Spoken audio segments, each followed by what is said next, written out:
Jes, moikka! Katsotaan muutama juttu valmiusasennosta. Ensinnäkin, valmiusasennossa on tärkeää, että on hyvä tasapaino ja että ollaan aika matalalla. Me halutaan painopiste alas. Jalat on leveällä, polvet on vähän koukussa, paino on päkiöillä. Ja nyt kaikki minit. Päkiä on tää osa jalasta. Siinä varpaiden takana. Paino päkiöillä. Ja tärkeä homma on se, että teillä on mailla kädessä kämmenote, mailattomassa kädessä rystyote. Jos tulee kämmen, teidän on tästä nopea kääntyy, teidän ei täydy muuttaa otetta, se on vaan lyönti. Jos tulee rysty, ei tarvitse tehdä muuta kuin mailla käsi siirtää vasaraotteeseen, käydä lyömässä ja palaa takas tähän näin.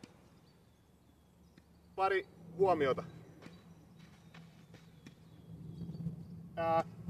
Kyynärpäät, ne saa olla vähän irti kehosta. Maila, se on tossa suurin piirtein keskellä, rennosti. Ja tosiaan, te olette vähän niinku tiikereitä tai gorilloja, mut ketteriä. Näin. Siinä oli valmiusasento.